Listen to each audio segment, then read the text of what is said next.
Part of the African problem is short memory, amnesia is part of our problem. And that is why we keep on repeating the same mistakes time and over. Colonization is part of the problem that affects Africa. Because after colonization ended, we have another thing called neocolonization. And it is alive and well. That thing called neocolonization is alive and well. And if you doubted whether it's alive and well, I want you to see what is happening in Guinea-Conakry. I want you to see what is happening in Niger. I want you to see what is happening in Burkina Faso. I want you to see what is happening in Chad. And I want you to see the arrogance of the French president when he says, my ambassador shall not leave, my bases shall not be removed. At least yesterday he capitulated. First of all, I'm not a theologian. And I know you are accomplished theologians. But I feel confident because I'm sufficiently curious to talk about God. And therefore, I believe that my thoughts, some of which you may not agree with and must not indeed agree with, speak to the same God. I've written a paper which will be distributed. It's more disciplined than what I will present in an eclectic fashion. But I'm acutely aware that I've been asked to talk about problems bedeviling Africa. But before I say that, lest it be that it is only Africa that has problems, it is not true. As I speak, only yesterday in the United States of America, there is a state of emergency in the state of Texas. So there are problems in the United States. As I speak to you now, there is a war in Ukraine, so there are problems in Europe. As I speak to you now, there are tribal problems in Nagorno-Karabakh amongst the Azerbaijanis and Armenians. So there are problems in that part of the world. Because there is the tendency to assume in popular media that problems are only in Africa, completely untrue. And let, therefore, my presentation be understood in that context. We are speaking about Africa because we are in Africa and because we are focusing on the continent of Africa. When I came in, the devotion also said that there are diseases in Africa. True, but there are diseases everywhere. So let it be understood in that context. That said, and you being theologians of the Christian extraction, let it also be understood before I make my contribution that Christianity is a very young religion. It is a post-Christ religion. And I invite those who are present here to read the book that I love, written by Desmond Mpilo Tutu, God is not a Christian. And I believe that God is not a Christian. Christianity, from my theology, is a human construct created after Christ was assumed into heaven. Controversial. That is the standpoint from which I come. I profess Christianity, but I read all holy books. I read the Hindu Gita, and I'm familiar with Hindu mythology. I read the Mahabharata. I hope all of you have read the Mahabharata. Because the writers of the Mahabharata say that he who has not and she who has not read the Mahabharata has read nothing. And I agree with him. The Hindu Mahabharata was written 5,000 years before Christianity. and is 11 times longer than the Christian Bible. And when I talk about the Christian Bible, I mean the Bible that includes the 12 deuterocanonical books, sometimes referred to as the Apocrypha. And when I watch the Hindu Mahabharata, I begin to see theology, because the characters in that book attend a school under a tree, a banyan tree, and they are being taught theology. I urge you to read the Mahabharata. When I talk about theology, I'm also talking about theology before Christianity. And many of you will have read the works of Socrates, the works of Plato, the works of Aristotle, from whom St. Thomas Aquinas borrows very heavily. And that theology is also important because it is a theology that talked about gods, not God. That theology informed modern day Christian theology, and you are familiar with it as students of theology. When I talk about theology, I'm also talking about African theology. And those of you who are Africans will be familiar with the theology of Orunmila among the Yoruba peoples. Perhaps not documented, but that is also theology. Those of you, and many of you, are students of comparative religion. We must also be familiar with Islamic theology. So there is not one theology, there are theologies. And if one comes from that standpoint, one must therefore be very humble. I'm one who presently very slow to talk about denominations. Catholic Church, Anglican Church, SDA Church, Methodist Church. Today, when you tell me I'm an Anglican, I resist it, although I was baptized in that church. And that to me represents an enlightenment. I feel I'm becoming closer to God when I run away from organized denominations.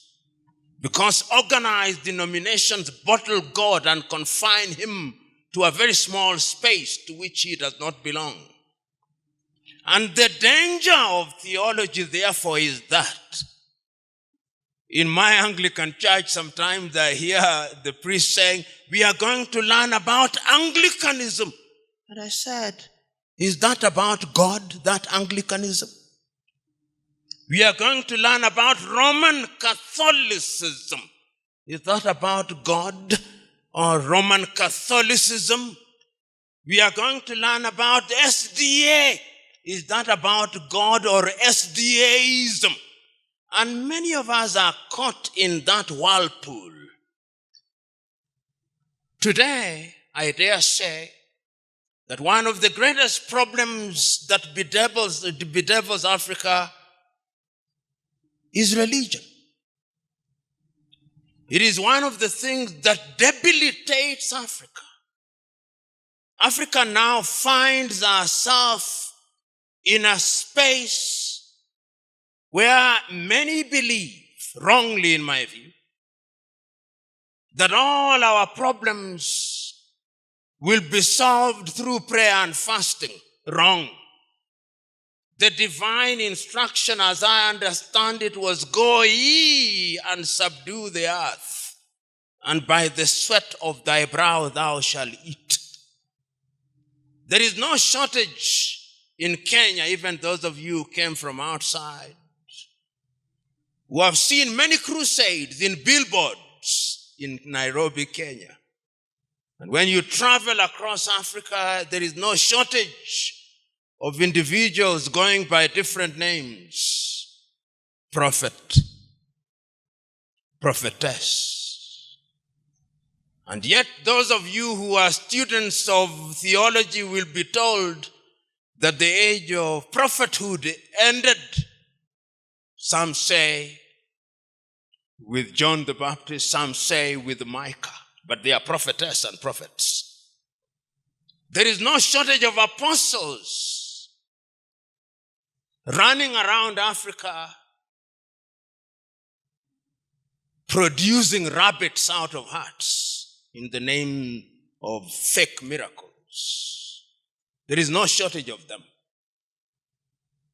That is part of the African problem, but we do not want to confront it, particularly you theologians. You do not want to confront it. There is now a theology in Africa of making people feel good without making them good. That is wrong theology. It is unbiblical and is dangerous to Africa. Because the Bible that I read does not say it.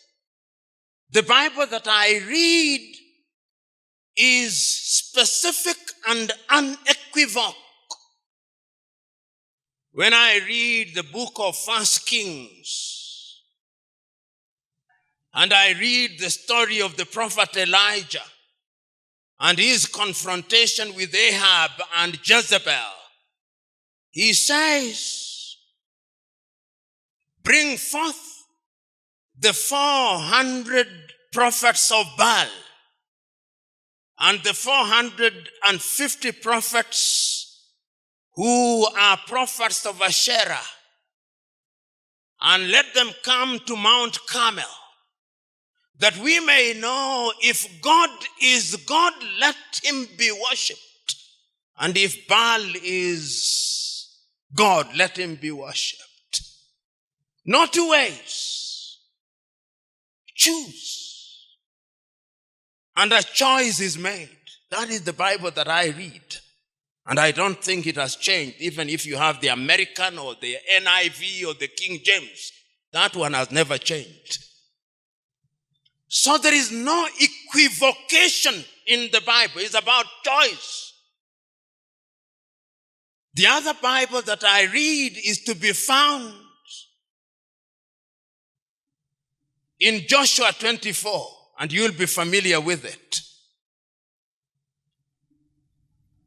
The last meeting between Joshua and the elders of Israel before he passes on at Shechem says, remember, before we crossed, before I called Abraham and Nahor from his father Terah, they worshipped other gods. And he narrates what he did to them and how he came into the land of the Amorites. And he tells them, choose you now whether you want to worship the gods that your fathers worshiped before they crossed the Jordan, or the gods of the Amorites in whose land you dwell. As for me and my house, I shall serve the Lord. No equivocation, clarity, choices being made. I read that. The Bible that I read also tells me in Matthew 24:24 that in the last days there'll be many Christs. They'll come, and they are coming now, many of them. They shall work wonders, and that they would even lead the very elect, but for divine intervention. That Bible I read, and I suspect you also read the same Bible.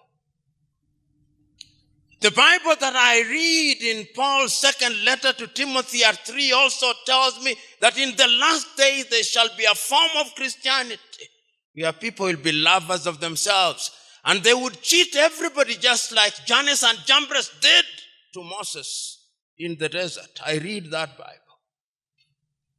I also read another Bible verse in the Bible, Romans 1:30, that people shall be lovers of themselves, and they will have committed all sins, and they manufacture new sins like LGBTQ.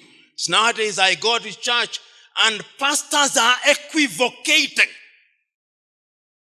My own church, I saw in England the clergy coming complete with a dog's collar apologizing for people who are engaged in LGBTQ, saying that God loves them. Yes, he does, but God does not love sin.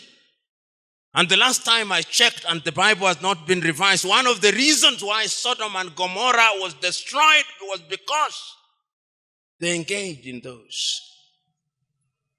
So, when you ask me to talk about the role of theology and the problems bedeviling Africa, I'm situating my presentation in those biblical verses, which are clear and unequivocal. Africa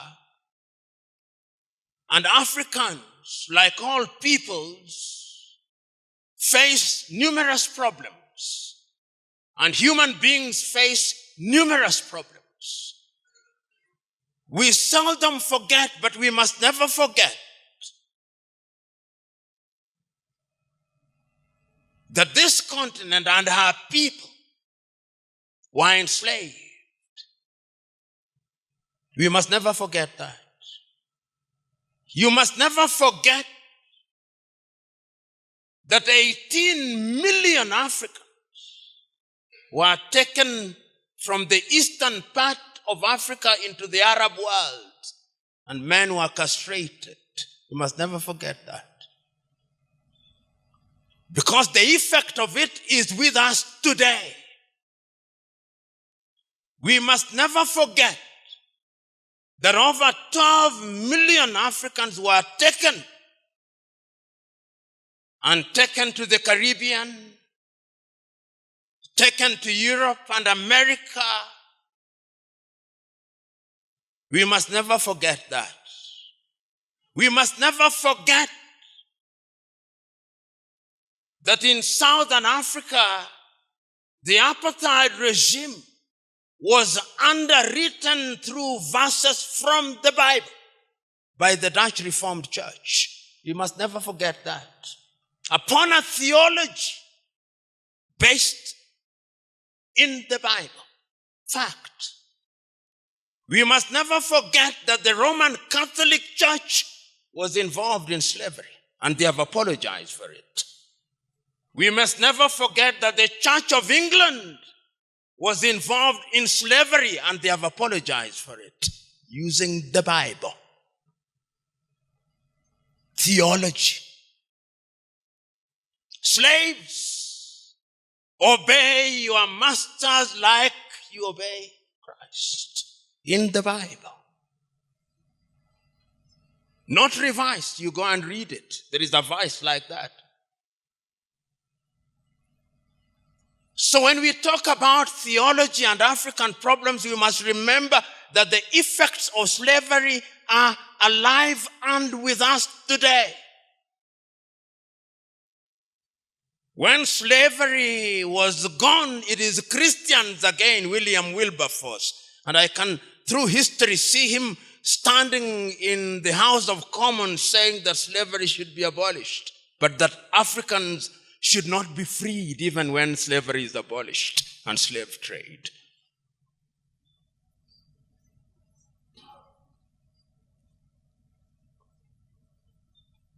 After slavery, colonization came. And as I speak to you, Europeans sat in Berlin in 1884 and 1885 and divided Africa into spheres of influence. Africa was a hunting ground, divided amongst the British, the Italians, the Dutch, the French, the Belgians, the Germans. And today we are in this assembly. I'm using English language which was imposed on us. And those of you who come from English-speaking countries, you referred to as Anglophone. Those of you who come from French-speaking countries, you are referred to as Francophone. And those from Portuguese are referred to as Lusophone. Soon they'll be Sinophone. We don't speak Yoruba. I'm not speaking Yoruba. I'm not speaking Kiswahili. There is no Kiswahili interpreter here. There are only French and Portuguese and English. Part of the African problem. We are confused. When my friend resisted their being called a perfect Frenchman, I could understand his anger. Because the colonial project was a dehumanizing and humiliating process. And religion and theology were at the heart of it. That is why when the European colonizer, we used to be taught in school that the flag followed the cross. I went to Zanzibar and a young man was taking me through the dungeons and he showed me there was the school where they taught Africans that they may use them in their labor. There is the church that they touch their spirit that they may be spiritually confused. And there is the hostel where they treated them that they may use them as labor. I'd never heard such interpretation. That is why when theology came, we were told that in order to be a Christian, you must be John or James or Joel. You cannot be Taiwo, no. That is not a Christian name. Christian name must be John, Joseph. Who said it? Whose theology is it? Who said that in order to be a Christian, you must be John? Who said it? That is jaundiced theology. That is racist theology. Because when you want to change a person, you give him your name. Those of you who have watched Roots will know this. Alex Haley's Roots. You capture Kunta Kinte and in order to dehumanize him, you call him Toby. That is also theology. So, African problem is also colonization. So as we speak now, there are Nigerians here. There are Ghanaians here. There are Congolese, Democratic Republic of Congo, and then there is Congo, named after Ferdinand de Brazza, called Brazzaville. I look forward to the day they change Brazzaville's name. At least they changed Leopoldville into Kinshasa. This is the reality. This is part of the problem. The Democratic Republic of Congo will never know peace because of religion, Roman Catholicism, and colonization. These are the problems bedeviling Africa. And we never say it. King Leopold of the Belgians caused 13 million Congolese to be killed. Twice the number of the Jews that were killed by Adolf Hitler at Holocaust. But we have forgotten. We Africans have a short memory. But the Jews will never allow you to forget. Never, ever. But we Africans have forgotten. Part of the African problem is short memory, amnesia. Is part of our problem. And that is why we keep on repeating the same mistakes time and over. Colonization is part of the problem that affects Africa. Because after colonization ended, we have another thing called neocolonization. And it is alive and well. That thing called neocolonization is alive and well. And if you doubted whether it's alive and well, I want you to see what is happening in Guinea-Conakry. I want you to see what is happening in Niger. I want you to see what is happening in Burkina Faso. I want you to see what is happening in Chad. And I want you to see the arrogance of the French president when he says, my ambassador shall not leave, my bases shall not be removed. At least yesterday he capitulated. The neocolonial project is alive and well. Did you hear the voice of the church throughout what is happening in Guinea-Bissau? No, the church is silent. The church is complicit.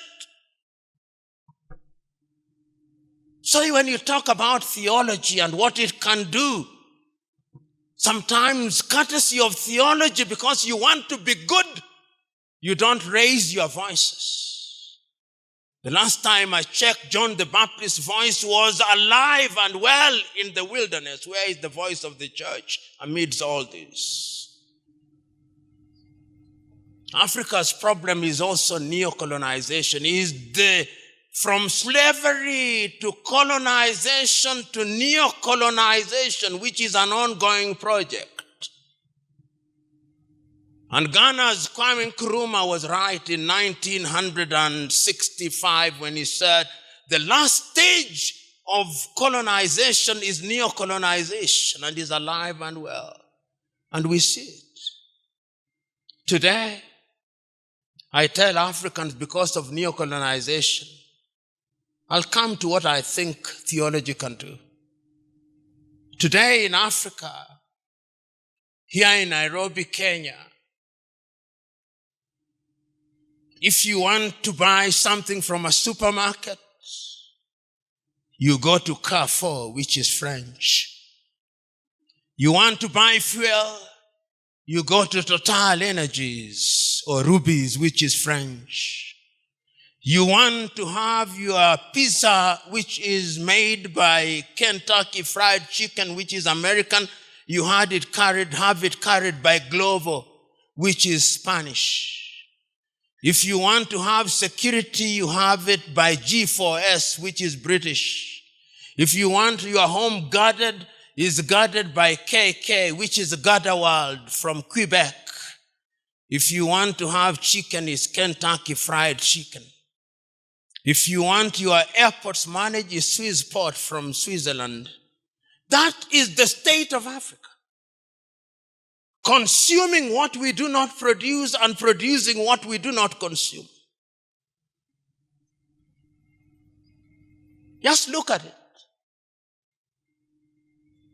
That is it. And when you are in that state, you are a slave. When you are in that state, you are dehumanized. When you are in that state, you are not behaving as if you are made in the image of God. If you run across Africa, there is no shortage of organizations which are designed to debilitate Africans. Through NGOs, USAID. Right now they are busy dropping food in Sudan and Somalia. UK Aid, Danida, GIZ. There is no shortage of them, and Kwame was right again. The colonialist comes under different guises. But they kill your spirit to survive. So Africa is bedeviled by all these things. And until the scale falls from our eyes and the wax melts from our ears, we will not go anywhere.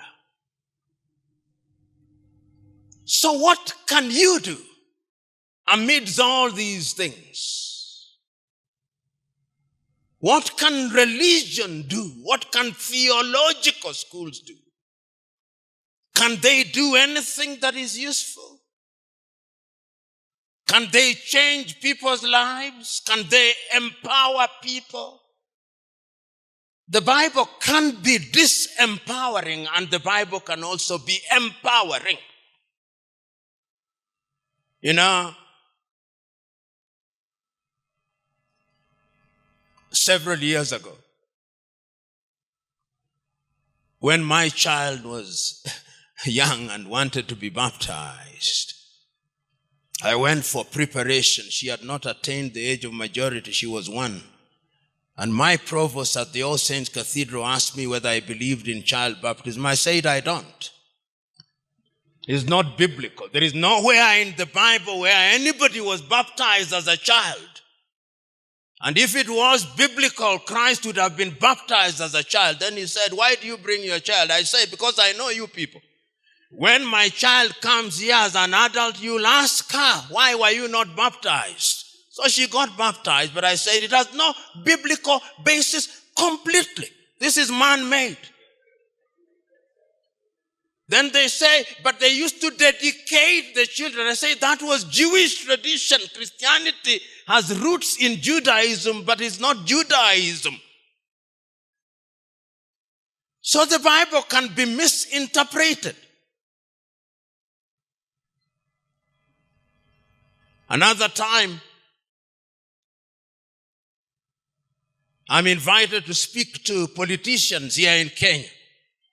And when they have read, they say that all leadership comes from God. I said, no, it's not true. There's so many crooks in leadership in Africa and elsewhere, they could not possibly be coming from God. Then they say, but it's biblical. I said, the book of Romans was written by Paul in the year 1577 to 1508 AD, 57 AD, 58, when he was going to Rome on trial. And some of the things are not inspired. They were informed by the politics of the day. He was softening the rulers in Rome, but it did not help him. When he arrived there, he was arrested, detained, and he was executed. So it is not true that all these things are inspired. And if you read Rome and the book of Romans historically, you'll see that there are things that are Paul's own opinion. And you who are theologians may debate about it. I'm giving you these because I'm now coming to the theology of it. You may now know that there is a committee that is doing the rounds in Kenya, which is collecting views about religion and how religion should be regulated because of an incident called Shakahola. I appeared before them. And during my presentation, I made this statement, and the chairman almost jumped out of his seat. I said that the Nicene Creed was a political settlement. He said, that is heretical. He must have said that from his body language. And I said it was political. Then the person said, why? When in 324 AD they invited the 100 or so many bishops in Nicaea, only 80 attended. You theologians know. And how the Nicene Creed then came about, that the Spirit proceeds from the Father and the Son, was a battle between Arian and Athanasius. And Athanasius won the day. And even now, I told him, in the Eastern Orthodox, the phylloky is removed. And you don't say the Spirit proceeds from the Son. It says proceeds from the Father only. It was a political settlement.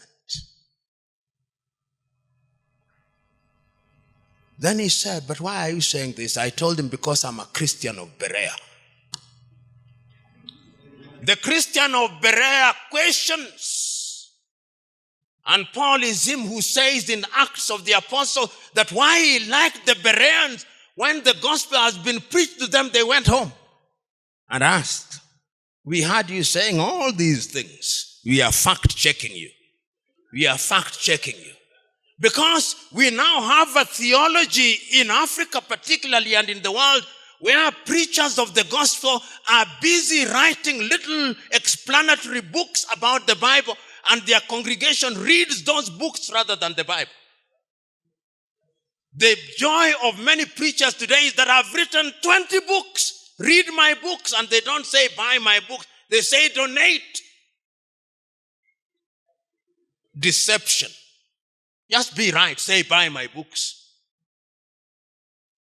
And if you ask people whether they have read the Bible, many have not. I did a challenge. I'll not do it here because some of you will fail. I told in a congregation, I want you to recite to me the Lord's Prayer without referring to any book. Out of 10, only 2.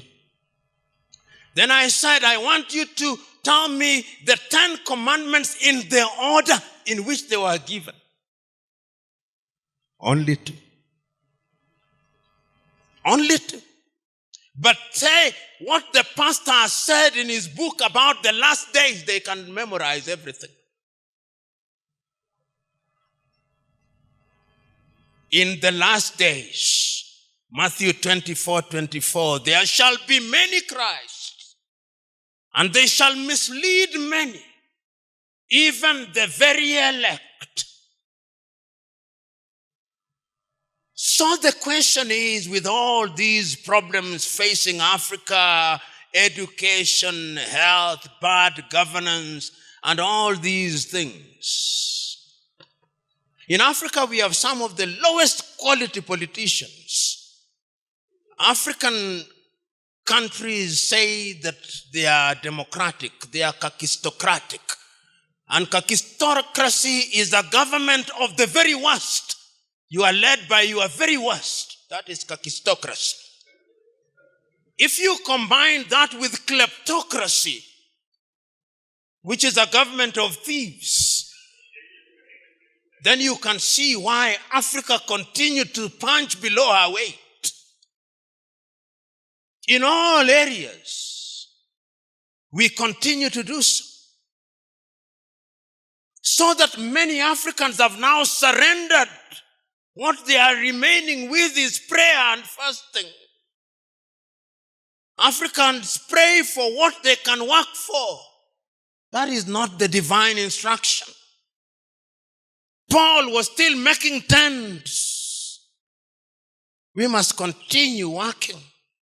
Faith and works. We have converted God into an operator of a lottery and a casino. Where upon tithing, then you will get more. You say tithe and you will get more. That is why you have all these dangerous things that are now emerging even in Christianity. Extremism. We have had Shakahola where people died here in Nairobi. I hope you've been told about 300 dead. And some are still being counted. In the olden days, not too long ago when I was a young boy, you had the Reverend Jim Jones of Guyana, outside of Africa. The Branch Davidians in Texas, in Waco. And many of these fellows are running riot. And African theology has always been there in an attempt to interpret religion and Christianity in a manner in which is in conformity with African realities. We had the African independent churches here before independence. They are still there. They are trying to understand Christ. Because in Christ's mind, there are no Jews, no Gentiles, no men, no women. That is the Christian theology. No Jew, no Gentiles. Those of you who are from the Democratic Republic of Congo will know of Donna Beatrice, sometimes known as Kimpavita. And her theology, he was trying to make people understand Christ from a Congolese environment. If you have not read about Donna Beatrice or Kimpavita, go and read about her. She was burnt on the stakes by the colonialists, just like Jean d'Arc. Many of you who are from Congo will also remember Simon Kimbangu. In prison, died in 1951 in prison.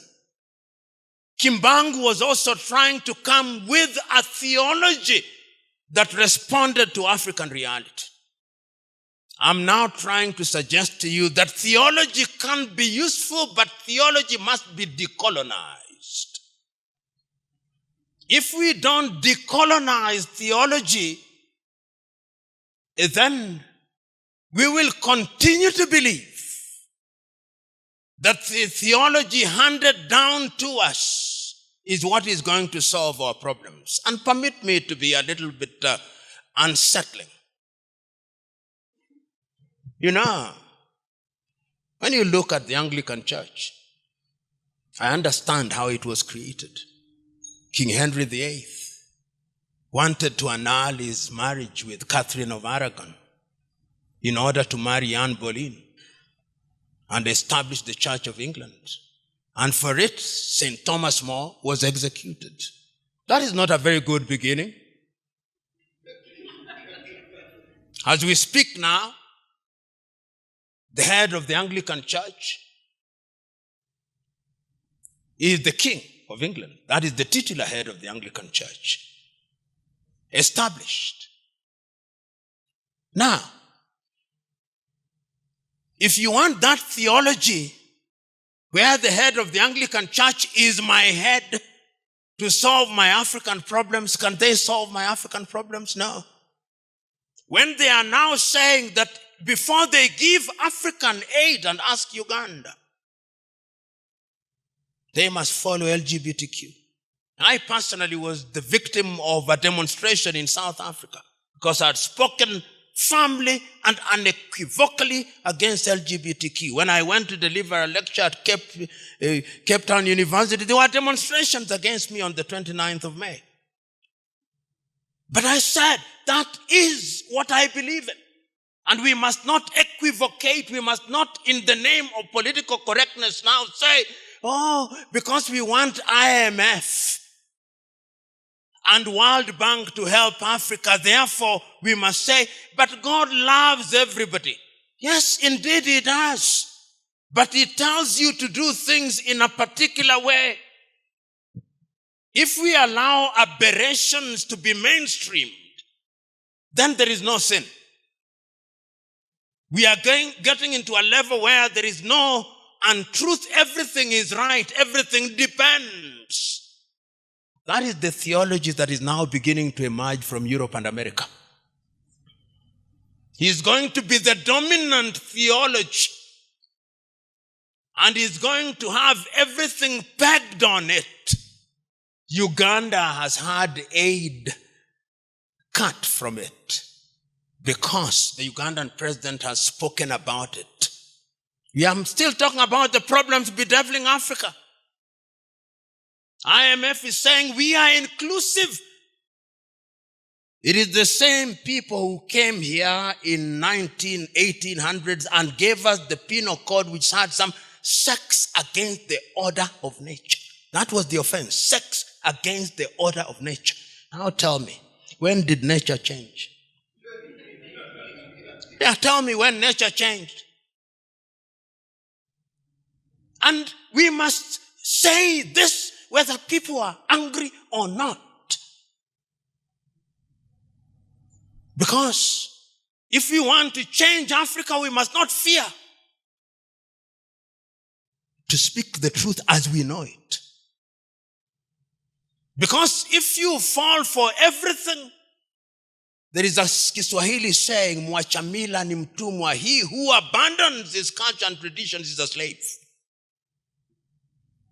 There is another Kiswahili saying, say, jishinde, ushinde, conquer yourself, that you may be a victor.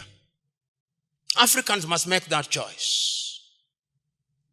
In order for all these problems to begin to disappear, we must re-examine our theology. We must ask ourselves what we are teaching in our theological schools. I know that many theological schools, when you still go there, they tell you, this is how theology started. It started before Socrates in Greece. The word theo means God. Then it came from Socrates. It was articulated much better by Plato in the Republics. Then it was articulated much better by Aristotle. Then it came to St. Thomas Aquinas. Then it came to Ambrose of Milan. Then it came to Augustine of Hippo. They'll tell you all that. No African is all Eurocentric.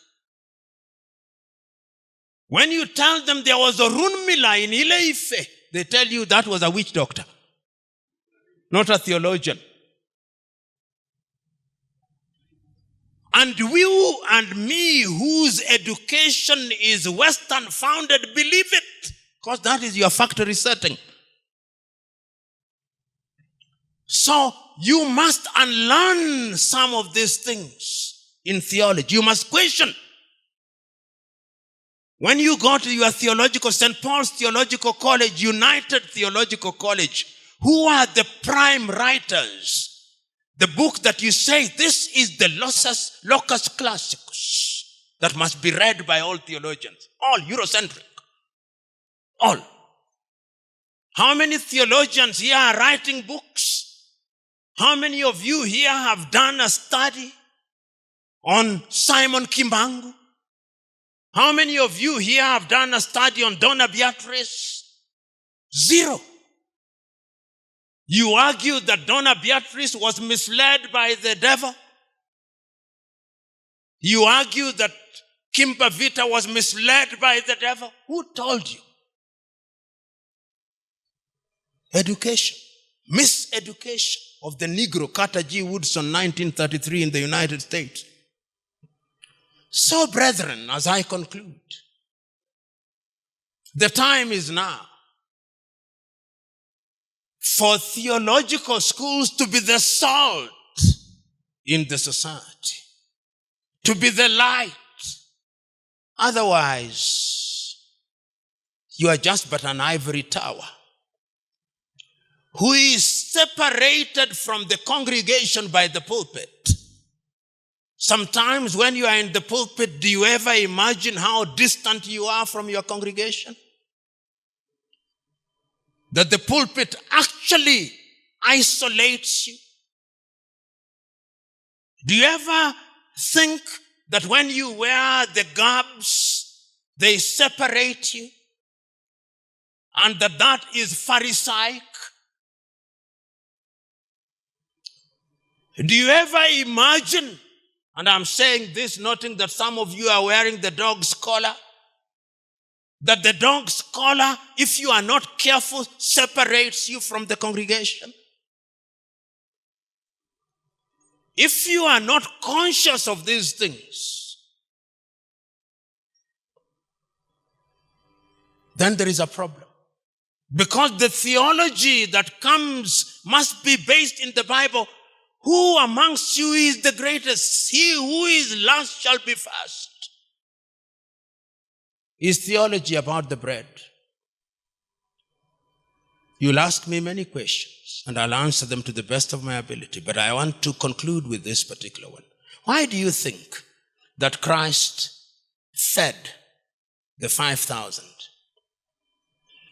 Christ must have realized that when your body is not nourished, the soul cannot receive information. That is my interpretation. So the body must be fed so that the soul is ready to receive.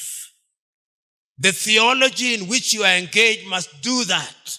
If it does not do that, then it is sterile theology. Thank you very much. Please, if today is your first time coming to this channel, then don't forget to subscribe to this channel and turn on the notification button so that anytime I upload any great content, you will be notified. I'm always your guy, De-Graft Amoako. Thanks for watching.